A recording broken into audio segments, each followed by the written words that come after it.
welcome you all to the today's panel discussion. It is a pleasure to have you all here. As on Arthur once said, for he who has hope and who has hope has everything. Public health is a global public good and a basic human right. Revolutions in our economy, in agriculture and in technology have changed how we act, think and live. Inevitably, our health outcomes have also improved. Average life expectancy is now about 68 years. Diseases such as polio and smallpox, which once claimed so many lives, have now been defeated. Primary and secondary healthcare facilities have undergone a change for the better. I would also like to share some highlights from the budget 2021. Now, India's expenditure on healthcare stood at 1.2% of the GDP. Government announced rupees 64,180 crore for strengthening the existing National Health Mission. It also announced launch of Mission Poshan 2 across 112 aspirational districts. And Ministry of Ayush was allocated rupees 2970 crores, up from rupees 2122 crores. In the past decade, Government of India has done tremendous work. India today owns world's largest health insurance scheme, PMJAY, Pradhan Mantri Jan Arogya Yojana, which provides health coverage up to rupees 5 lakh per family per year for secondary and tertiary hospitalization to around 10.74 crore poor and vulnerable families, that is approximately 50 crore beneficiaries, and many more terrific schemes. The immense work being done in the field of healthcare is quite evident from a very recent example of India completing 100 crore vaccinations against COVID yesterday itself. Isn't that a proud moment for us all? Not to forget, India launched its own vaccine against COVID while the entire world struggled with the pandemic. Now, moving on, let's start our panel discussion for the day. My first question to Dr. Amarji. When we talk about healthcare policy, sir, what is the direction that needs to be taken to achieve better health outcomes? I think we lost Dr. Amarji. We'll get back to him later. May I pass on the same question to Dr. Kirti?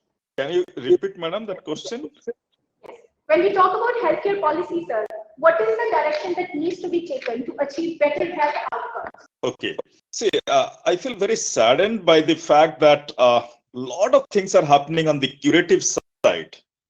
Already people are suffering and our governments, our policymakers are busy in addressing those. But at the same time, there is no thinking about the preventive aspect, where you can prevent, how we can prevent, which is a very big area. Accepting the vaccination program, which is just one aspect of prevention, the rest of the preventive care areas are not been looked after by anybody. In fact, very recently I was in rural India.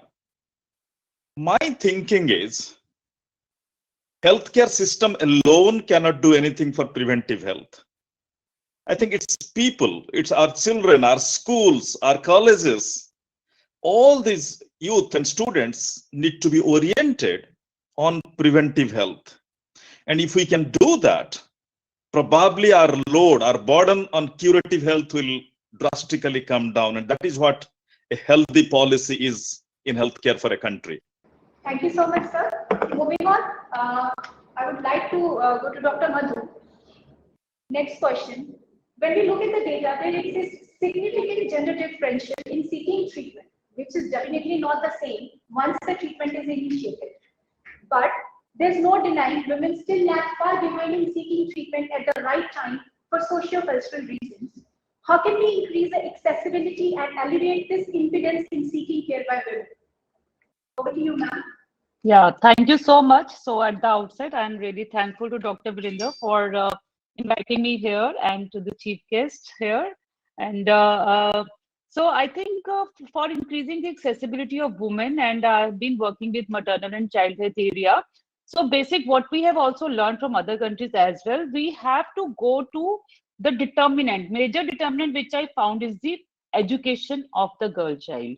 So gender inequalities can be tackled, especially through women, by so first of all, we also have to focus on their education, because education then brings the woman empowerment. They can think about themselves, they can speak in their families, and also it brings along financial stability and financial power, financial independence. So they think, then they are more confident that they can, there are also their needs, and those needs have to be fulfilled. At the same time, we also need to work on the decision makers in the families, the husbands, the mother-in-laws, the in-laws with whom she's staying, so that the woman health is not neglected, and it is not pushed to the lowermost priority in the household level. So this is because it's a patriarchal society, but at the same time, we need to understand that women health should not be compromised, because she is also the backbone of the family. So like what we have learned from National Health Mission, we had hired the ASHA workers at the village level, and we could improve the institution delivery rate by increasing the accessibility even to the remotest area through ASHAs. They did the behavior change communication at the village level, at the household level, and through the availability of free transport facilities, the ambulances, which we could take to the remotest areas, we could bring women, especially pregnant women or the sick women, to the hospitals where they could be treated. So ASHA played a significant role, and now also Janani Shishu Suraksha Karyakram, we are providing free diagnostic and treatment. So financial barriers were also kind of alleviated by launching these schemes. So, and we have increased the accessibility of these services to, especially to the pregnant women and their children. So, but women is not only reproductive age group; she goes beyond that. And beyond that, we see there are problems of cancer, cervical cancer, breast cancer, which needs early screening. So, as already shown in the very beginning, that we can screen for cervical cancers, and with the technology, we can do that at the remotest area also, and especially for non-communicable diseases, because the burden is same in among women as well. So already there's a program going on, although the NPCDCS, for prevention of communicable diseases, but how best this can be implemented with the telemedicine facilities, we need to see that, and we can strengthen that in the remotest areas, so that once we empower the woman through education, make her more confident that they need their health is a priority and it should not be neglected.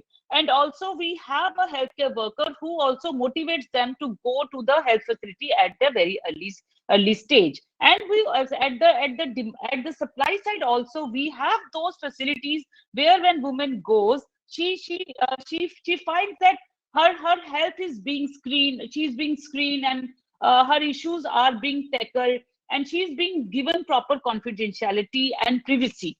So especially if you talk about family planning methods, it has been seen that woman is just considered like, I mean, their consent is not taken into consideration, especially if I talk about postpartum intrauterine contraceptive devices. So service providers' orientation also needs to be a little bit changed, or they should be sensitized that women's reproductive rights should be taken into consideration, and consent should be obtained before giving them any family planning methods. So because sometimes we have seen that it's not only the women, their husbands or their in-laws consent is taken before sterilization or before PPI-ICD insertion. So what I want to highlight here, that to improve the accessibility, we also need to work at the societal level. So women's status in the society is associated with this. So that also needs to be changed. And on the supply side, from the health sector, we need to provide those facilities at the remotest area, where if the woman goes and the facilities are available, she is screened properly, and her diseases are being diagnosed at an early stage, and she is being cured at the early stage. Thank you so much. This has been very nicely put forth by you. I myself, being a medical officer, we work in the rural areas, and this is the reality. This is the actual reality we see. women seek consent of their in-laws even before going for family planning methods. So that definitely indicates that there must be involvement of all the sectors in a very efficient manner, which will bring us better outcomes. Moving on with that, I ask my next question. May I have this, Dr. Dheeraj? Dr. Dheeraj, how can we bring about better intersectoral coordination in addition to the existing schemes? I'm sorry, I didn't get your question. How can we bring about better intersectoral coordination to bring about better health outcomes for those, we already have schemes existing for the same, but what else can be done to bring about better intersectoral coordination? Well, I think within the medical fraternity, I think one of the most important areas that we work on in our institution is cold chain for pharmaceutical companies. So I think, if you see, even with vaccines traveling across the world, maintenance of cold chain becomes very, very important. Now, you would realize that, if a truck has to move a vaccine from, let's say, Sikkim all the way to Delhi, the road transportation itself is going to take more than 24 hours. And the discipline of maintaining the cold chain is not really followed in spirit in most situations. So, which of course has an impact on the efficacy of drugs. So no matter how good a treatment you give, the efficacy of drugs will suffer. I don't know how disciplined the drivers are. I don't know how disciplined the internet and technological systems which track the maintenance of cold chain from the manufacturing facility all the way to the distribution. And even more, I mean, at the retailing level, I don't know how many retailers in India have actually refrigerated facilities which they keep on 24 hours. Studies have been conducted in my institution at IIM Rohtak, where we have found that more than 50% of the chemists across the country shut off their electricity at night when they close the shop. So what happens to those drugs? So I think intersectoral coordination becomes very, very important from that standpoint. So you may be delivering cutting edge healthcare, but the drugs which you are consuming, probably if they are not efficacious, then I don't know what would be the outcomes, both clinical as well as physiological. So I think coordination between pharmaceutical companies, and even more, I mean, if we take it at the international level, the procurement of active pharmaceutical ingredients, our dependence on China is very, very high. Although the government is giving significant incentives to create pharmaceutical farms and pharmaceutical hubs, but the environmental regulations preclude many of the companies to actually engage in the production of active pharmaceutical ingredients in our country. So we continue to be dependent. So I think overall, for delivery of better healthcare outcomes, the intersectoral coordination is important and imperative. I hope that a broader spectrum of discussion between the healthcare providers and the manufacturers of equipments, the manufacturer of drugs, the retailers of drugs, I think the whole supply chain has to look into. As I say, the supply chain is only strong as its weakest link, and we have multiple weak links. That's all I have to say. Thank you. And I wish you the very best for this initiative. And I'm sorry I had to leave a little bit early, and I beg your pardon now as well. I wish you the very best. Thank you. Thank you so much, sir. Moving on, I now move on to my next question. Dr. Kirti, as we all know, primary level of healthcare remains the most important determinant of efficiency of healthcare in context to India. What, in your opinion, can be done to bring more people to participate and revolutionize primary healthcare? Madam, can you please repeat, because there is some problem, I think. I'm not getting the question. Sure. As we all know, primary level of healthcare remains the most important determinant of efficiency of healthcare in context to India. What, in your opinion, can be done to bring more people to participate and revolutionize the primary healthcare? Okay. So basically, it's about the efficiency at the primary healthcare level. And my analysis and observation has been, because I travel a lot to the rural India, especially the eastern part and the northern part. So my observation has been that a mobile healthcare is the indicator, in the sense, I found, I'll give you a live example. I found there are beautiful primary health centers and community health centers established. But unfortunately, the timing of the farmers to the timing of the providers, the doctors, nurses, pharmacists, technicians, and all that doesn't match. That's number one. Number two, our population are not that aware to seek the services unless until it is painful. It is very severe. It's very serious. And as we all know, because some of us are doctors here, a patient coming at a late stage, even God can't help. Forget about the doctors. So my analysis has been the most efficiency we can bring in at the primary healthcare level if we can start mobile healthcare to the remote and unattended regions of our country from the primary health center, from the community health center. If this mobile fully equipped mobile healthcare units can be going to the remotest part, so that early detection, early identification of the catastrophic illnesses can be done, and hence we can prevent death and disability, all that stuff, and also we can reduce a huge amount of cost to the country. Thank you, sir. Okay, moving on, we have Shri Savesh Kaushalji with us. May I have the privilege to ask a question, sir? And since you would be the most apt person for this, we have this big question. Do we need more money or do we need to improve our existing services? Good afternoon to all of you, and thank you for inviting me today, and I'll be very happy to answer these questions. I think the one sentence answer is that we need both. When I go into details, there has been about 10% increase in the budget estimates for health services as compared to the previous year's estimates. But when we compare the revised estimates of the previous year with the budget estimates of this year, there's a net negative balance. That is because there's a finance crunch because of COVID, because of other reasons, or perhaps there are problems that we face all around these days, particularly pandemic, reverse migration, suppressed production, etc., etc. So I am very happy that the government has been able to maintain the continuity of its level of expenditure for health services. But there are certain areas where they are really much less than what they should be.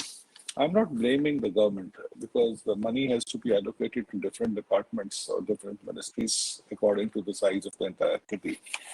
One thing, I can point out many things, but since I'm only answering one question, one thing where I feel we need more money is in the research, in the field of research. See, in 2021-22, the Department of Health Research has been allocated 2,663 crores of rupees, which is definitely a 20% annual increase over 2019-20. The revised estimate 2020-21 is 93% higher than the budget estimate for the year. Now, see the problem, the consequences of lesser expenditure on health research is a big mismatch between the demand for money for research and allocation. It has impacted the terms of restrictions and sanctioning of new labs, providing recurring grants to the ongoing projects, upgradation of health research infrastructure. This has also led to repercussions in the medical research output. For example, in 2 years, that is 2015-16, I have the data, only 1,685 research papers have been published by the Indian Council of Medical Research, and 3 patents have been granted against the 45 patents filed. Unless we research, unless we innovate, I don't think we'll be able to meet the challenges. So this is, I just gave one example. There are 100 other things where I can. Now coming, it's since I'm answering a question, not delivering a lecture. Now, coming to the second part, whether our services need to improve. Definitely, certainly, definitely. But it's not that our current human resource is not efficient. But everyone knows that we are working at less than the optimum degree of efficiency. There are very honorable exceptions in certain institutions of excellence like AIIMS, PGI, AIIMS and all. But in other areas, though there are shortages, but whatever manpower is available, it is not as efficient as it should be. And there are a large number of studies, corroborating what I'm saying. There are deficiencies also which are affecting the services. We have to improve the services. We need to take up the human resource deficiencies. I would just give you one example. The Economic Survey of 2020-21 observed that aggregate density of health workers is 23 per 10,000 population, which is significantly lower than what is recommended by the World Health Organization. The WHO recommends 45 health workers per 10,000. We have 23. Well, we are a developing country and we are moving ahead, but with this type of human resource availability, we can't give the satisfactory services round the clock as people expect and as we are duty bound to do. As of 2019, there is one doctor per 1,511 people and one nurse per 670 people, which is much lower than the international standard. But we have very dedicated doctors working in government institutions. Private sector, we have very brilliant doctors, the cream of the profession, but there the affordability is the issue. They are rendering services to the select elite at a very high price. See, in India, there's a survey that the out-of-pocket expense over and above the insurance cover, including the Pradhan Mantri Sehat Bima Yojana, is 60% of the cost of ailment, which is very, very, very high. So most of the population doesn't have access to quality health services. One of the speakers who spoke before me mentioned that we need to have mobile health services which reach out to the people. Similarly, we need to have very strong telemedicine network. Similarly, we need to give a hand holding to the people in far off areas with empty pockets, because they are also entitled to health services as a fundamental human right. So we need the three-pronged strategy: more money for health infrastructure and health personnel, more money for research, more money for improving the efficiency and standards of delivery of the already existent human resource by optimally positioning them and helping them with the technology tools to have a better outreach to the people, to the last man in the street. Thank you. Over to you. We have NSS volunteers. Can we have something like that, similar for healthcare, where we can have volunteers? They can be incentive based, because when we provide flat pay services, the efficiency is not that much. We have always seen incentive based services have always given us more outcome. Just like services, just like schemes like NSS volunteers, can we have something like that so that more and more general public is involved in healthcare, specifically preventive healthcare? I could partially listen to your question, but what I have made out of your question is to what extent the volunteers can augment the existing services in the public health domain. Is that the question?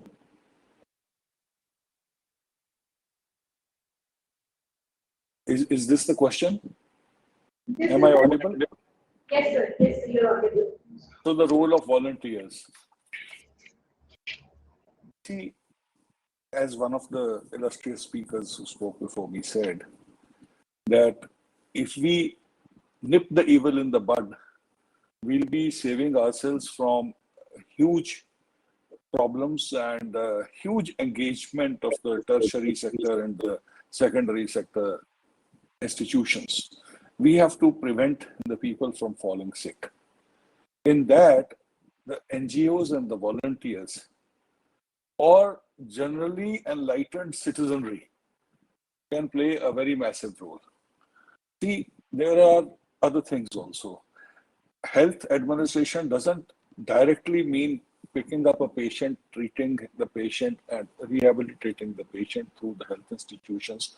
Basically, it also involves the Ministry of Social Security, welfare of women and children. We have to develop immunity in them, and we have to, and then water supply and sanitation. That is also a part of, though not directly under the health ministry or maybe partially under the health ministry, that's also a very essential ingredient of maintaining general health standards. So in all these activities, preventive public health activities, volunteers have a great role, NGOs have a great role. The only thing is we have to provide them the platform, and we have to show that we trust them. Yes, we can even give honorarium to them. Why not? But there can be free volunteers also. A lot of things can be done in this regard. Like now, some governments have started campaigns to, eradicate dengue through social participation. 10 minutes, 10 o'clock on a Sunday. I mean, let us scan our surroundings and do this. Similarly, Swachh Bharat is in itself a health outreach scheme. Cleaner environments will produce lesser patients. So we have to tackle whatever disease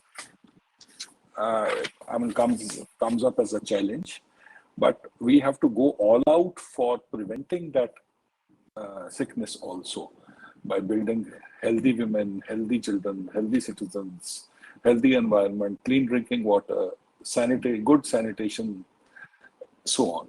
I think this is what I want to say. Over to you. Sir, it has been insightful and informative discussion. With this, we conclude our panel discussion for the day, and I thank our esteemed panelists for a terrific session. I'm sure all present here can agree that we have numerous takeaways from this discussion. Thank you so much to all the panelists for joining us. Now we move on to the last segment of the session. I feel honored to announce our awardees for the day. Our first awardee of the day is Shri Chetan Mittalji, who's being presented with Tech for Seva Leadership Excellence Award. He's a skilled lawyer with more than 2 decades of active practice at the Honorable Punjab and Haryana High Court in Chandigarh. In 2014, the central government appointed him as Assistant Solicitor General of India for the Honorable Punjab and Haryana High Court. He began his legal career in Punjab and Haryana High Court in Chandigarh in 1991, where he excelled in the field of law by appearing in a variety of major civil, commercial, and criminal matters and mastered the art of trial presentation. For 2 phases, he served as the Additional Advocate General at the Punjab Advocate General's office. May I please request Sarvesh Kaushalji to confer? May I please request Sarvesh Kaushalji to confer Mr. Mittalji with the award? How do I do that online? Just say a few words. Mr. Mittal, we really feel it a privilege and an honor to facilitate you for your achievements in the public domain. Kindly keep it up and add more value to your contributions that you have already made. Thank you. Thank you so much, sir. I now invite Mr. Mittal to share a few words with us all. Moving on with the announcement of next awardee of the day. Shri Arpit Chaturvedi ji and Ishan Chaturvedi ji. They are being conferred with Arogya Seabird Award for Innovation and Enterprise Leadership. He's the author and strategic management expert with a Master of Public Administration from Cornell University's Cornell Institute for Public Affairs in Government, Politics and Policy Studies. He's founder and CEO of Global Policy Insights, a global think tank focused on governance, international political economy, and sustainable development. He also serves for both the defense and intelligence Norway as a senior expert editor of International Political Economy and Governance. He's experienced development consultant with a track record of success in the public policy arena. May I please request Shri Sarvesh Kaushalji to confer Mr. Chaturvedi with the award. Dear Mr. Chaturvedi, it's such an honor for us to present this award to such an illustrious person having such wide academic as well as hands-on experience on public policy relating to health and other issues. We are indeed honored that you have accepted this award from us. Kindly accept it. Thank you. Thank you, sir. I now invite Mr. Chaturvedi to share your words with us all. Thank you so much, Mr. Kaushal and the whole of the team for bestowing this award on me, and my partner, Mr. Ishan Chaturvedi, is also here. We are glad to accept this award for the Global Policy, Diplomacy and Sustainability Fellowship, which is a global network of researchers, mentors, students who come together to deliberate on public policy, diplomacy, sustainability-related issues, and with a special emphasis on health policy, because we really think that health policy in itself is a sustainability issue. It's a public policy issue. It's also a diplomacy issue nowadays, with more of health tourism, health travels, health economics. With COVID now, creating new boundaries and blurring others. So thank you so much for that. Ishan, if you can just add a little bit to this, I think that would be great. Thank you. Thank you, Sahasrabuddhiji. Thank you, Dr. Kaushal. We really appreciate recognition at a level where we are trying to make as much impact in not just the supply side or the demand side of health policy, but all the things that are tangentially related to this very curious field that is a culmination of so many other fields coming together, as Arpit mentioned, but also an indicator of so many other fields, as well as the factor of how a country is doing, how a population is doing, so on and so forth. It is our pleasure to be receiving this award, and again, thank you so much for the recognition again. It's an honor. Thank you. To all the awardees. Moving on, it gives me immense pleasure to welcome our presiding guest of the day, none other than Shri Sarvesh Kaushalji. He is a retired former Chief Secretary, Government of Punjab, India, with 38 years of experience in Government of India and Government of Punjab. May I request sir to grace us with the presidential address for the day, sir. Respected Shri Sahasrabuddhe, Dr. Garg, and the organizers, thank you very much for giving me an opportunity to interact with the esteemed participants. Since we are already running late and the session must end at 1:30, I'll be very brief and specific. Basically, this session is for healthcare policy, for integrated development, Healthy Bharat. So there has to be a little bit more emphasis on policy perspectives. Some part of what I had to say, I've already said by answering the question. See, the basic policy for an integrated, healthy India is, as I said, we need to invest in infrastructure. We need to invest in human resource. We need to minimize the occurrence of disease through preventive intervention. And then we have to make the healthcare much more affordable Well, even now, as per the estimates, 60% of the cost of disease, the treatment, is being borne by an average patient from his or her own pocket. Affordability is the issue. One's, heart pains, when we see appeals in social media that someone is sick, someone needs to be operated upon, someone doesn't have money, and they ask for donations. This has to end. This individual begging for life-saving treatments must end in due course. India has to march to that goal. For that, 2-3 things are very important. One is our brilliant engineers, biomedical engineers. Why can't we give them sufficient wherewithal to create the costly MRI machines and such big scanning machines and diagnostic labs, etc. Now the cost of diagnosis is so high. If simple tests, they cost 1,000 rupees or 500 rupees. Imagine a person who is earning 500 rupees for a family of 5 after an 8 hours labor.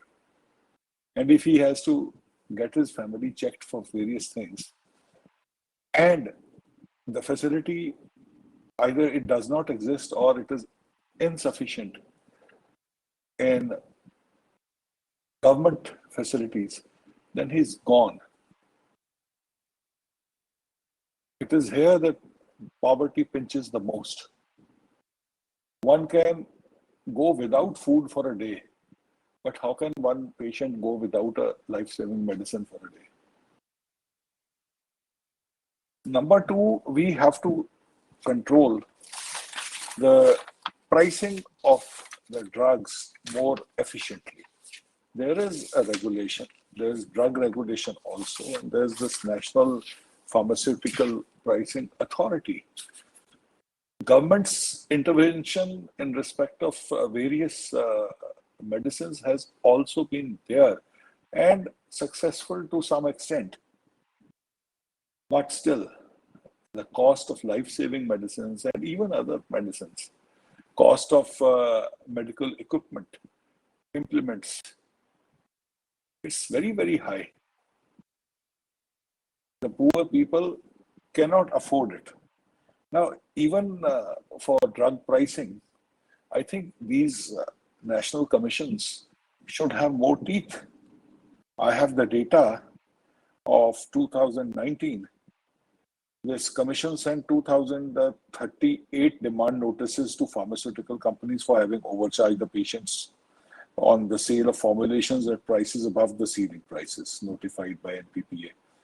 However, an amount of rupees 5,477 crores is still remaining to be paid, and an amount of rupees 4,033 crores is under litigation. Unless maybe we'll have to manage to manufacture APIs that we are importing from other countries within India, we have to be Atmanirbhar. Maybe we have to, as I said, we have to make our own machines. We have to make our own drugs, and we have to have somehow give some incentives to the doctors who are going all over the world for better remuneration and better facilities, or maybe better life. Then we have to spend a lot on telemedicine. We can very easily say telemedicine, but for that we have to give assured connectivity. The connectivity barrier is a major barrier, as we have now seen during COVID, even in terms of online education. We have seen that online education is no substitute to offline education. It's basically because the connectivity issues. Not only connectivity, there has to be a reliable hardware at the other end.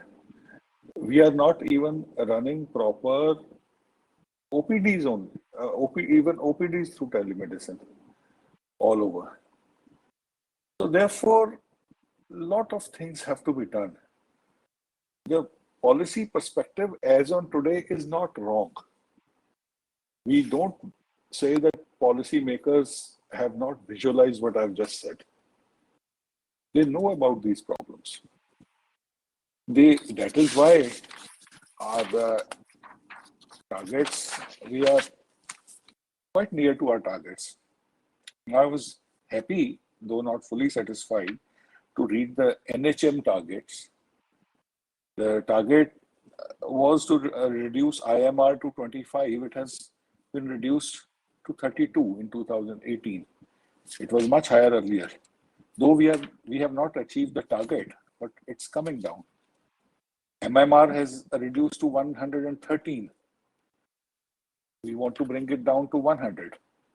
TFR has reduced to 2.2. We want to bring it down to 2.1. Annual malaria incidence is 0.02 in 1919. Our target is, it should be less than decimal 001. Then our target is less than 1% microfilaria prevalence in all districts. And out of 256 endemic districts, 99 have reported incidence less than 1% in 2018. That means we have to make more effort in the other districts also.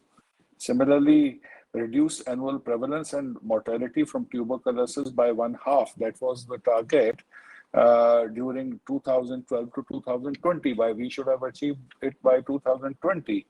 So it has been reduced from 300 per lakh in 1990 to 204 per lakh in 2017. Progress is being made. Nobody can deny the fact that the government is very sincere, government is serious in making the progress. But a developing country and an overpopulated country has always got the limitations in terms of funds, in terms of trained manpower, and the resistance to change. That is also one of the factors. So we need to